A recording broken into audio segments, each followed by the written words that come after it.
নির্বাচনের যে ফরম্যাটটা আছে সেটা কিন্তু হাসিনার স্টাইলের একটা নির্বাচন হয়েছে। একটি শিক্ষার্থী বান্ধব ছাত্র সংসদ উপহার দেবেন। বিশ্ববিদ্যালয় প্রশাসন ততটা গুরুত্ব সহকারে এই জাকসু ইলেকশনটি দেয়নি। দায়িত্বহীনতার কারণে আমরা যে একটা সুষ্ঠু এবং স্বচ্ছ জাকসু তারা আমাদেরকে উপহার দিতে পারেনি, যেটা আলটিমেটলি পরিণত হয়েছে একটা প্রশাসনের নির্বাচনে। আমরা দেখেছি যে এই যে পুরা নির্বাচনের যে ফরম্যাটটা আছে সেটা কিন্তু হাসিনার স্টাইলের একটা নির্বাচন হয়েছে। বিজনেস স্ট্যান্ডার্ডে প্রকাশিত হয়েছে। একজন শিক্ষার্থী দাবি করছেন তিনি ভোট দিতে এসে দেখেন যে তার ভোটটা আগেই হয়ে গিয়েছে।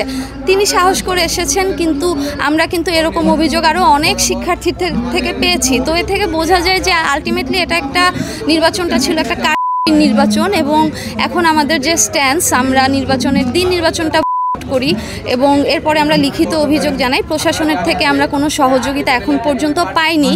আমরা প্রশাসনের কাছে অবশ্যই পুনর্নির্বাচনের দাবি করছি এবং আমাদের যে পরবর্তী কর্মসূচি সেটা আসলে ডিপেন্ড করছে যে প্রশাসন আমাদের কাছে এই প্রেস কনফারেন্সের পরে কতখানি সহযোগিতা করবে, বা আমরা যেসব আমাদের লিগ্যাল যে দাবিগুলো আছে জানিয়ে যাচ্ছি, আমাদের করার জন্য যে ডকুমেন্টসগুলো প্রয়োজন সেগুলো প্রশাসন দিবে নাকি দিবে না সেটার উপর ডিপেন্ড করছে যে আমাদের পরবর্তী কর্মসূচি কী হবে।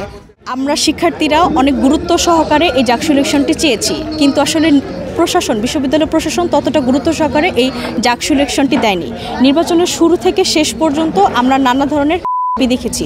তো এটা কিন্তু আসলে বিশ্ববিদ্যালয় প্রশাসন বা নির্বাচন কমিশনের বিভিন্ন ধরনের অদক্ষতাকে আসলে প্রমাণ করে। তো এটা আসলে ত্রুটিপূর্ণ নির্বাচন ছিল, কিন্তু তারপরেও আমি ব্যক্তিগতভাবেও এই নির্বাচনের যে রায় সেটি মেনে নিয়েছি। কেন? কারণ শিক্ষার্থীদের আবেগ বা ইমোশনকে আসলে আমি ধারণ করি।